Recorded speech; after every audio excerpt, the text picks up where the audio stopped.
ರಕ್ತದಾನ ಪವಿತ್ರವಾದ ಕಾರ್ಯ. ರಕ್ತದಾನ ಮಾಡುವ ಮನಸ್ಥಿತಿಯನ್ನು ಪ್ರತಿಯೊಬ್ಬರೂ ಹೊಂದಬೇಕು ಎಂದು ಕೊಲ್ಲೂರು ಶ್ರೀ ಮೂಕಾಂಬಿಕಾ ದೇವಸ್ಥಾನದ ವ್ಯವಸ್ಥಾಪನಾ ಸಮಿತಿ ಅಧ್ಯಕ್ಷ ಚಂದ್ರಶೇಖರ್ ಶೆಟ್ಟಿ ಕೇರಾಡಿ ಹೇಳಿದ್ದಾರೆ. ಶ್ರೀ ಮೂಕಾಂಬಿಕಾ ದೇವಸ್ಥಾನದ ಸಹಯೋಗದೊಂದಿಗೆ ನಡೆದ ರಕ್ತದಾನ ಶಿಬಿರ ಉದ್ಘಾಟಿಸಿ ಮಾತನಾಡಿದ ಅವರು, ರಕ್ತದಾನ ಪವಿತ್ರವಾದ ಕಾರ್ಯ. ಇದಕ್ಕೆ ಭವ್ಯ ಇತಿಹಾಸ ಇದೆ. ಇತ್ತೀಚಿನ ದಿನಗಳಲ್ಲಿ ರಕ್ತದಾನ ಹೆಚ್ಚು ಮಹತ್ವದ್ದಾಗಿದ್ದು, ಯುವ ಜನತೆ ಇಂತಹ ಕಾರ್ಯಗಳಲ್ಲಿ ತೊಡಗಿಸಿಕೊಳ್ಳುವಂತೆ ಅವರು ಸಲಹೆ ನೀಡಿದ್ದಾರೆ. ಈ ಸಂದರ್ಭ ಕೊಲ್ಲೂರು ಗ್ರಾಮ ಪಂಚಾಯತ್ ಅಧ್ಯಕ್ಷ ಸಂತೋಷ್ ಭಟ್, ಬಿಜೆಪಿ ಬೈಂದೂರು ವಿಧಾನಸಭಾ ಕ್ಷೇತ್ರದ ಅಧ್ಯಕ್ಷ ದೀಪಕ್ ಕುಮಾರ್ ಶೆಟ್ಟಿ ಸೇರಿದಂತೆ ಮತ್ತಿತರರು ಉಪಸ್ಥಿತರಿದ್ದರು.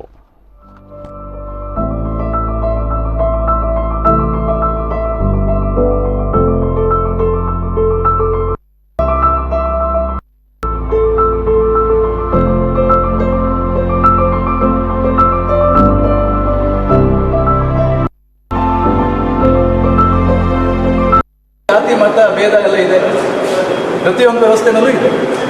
ಆದರೆ ರಕ್ತ ಎಲ್ಲರ ಮೈಯಲ್ಲೂ ಹರಿತಿರುವಂಥ ರಕ್ತ ಕೂಡ ಕೆಂಪೆ. ನೀವು ಯಾರಿಗೆ ರಕ್ತ ಕೊಟ್ಟಿರ್ತೀರಿ ದಾನಿಗಳು, ಅದನ್ನು ಯಾರಿಗೆ ಟ್ರಾನ್ಸ್ಲೇಟ್ ಮಾಡ್ತಾರೆ ಆ ದೇವರಿಗೆ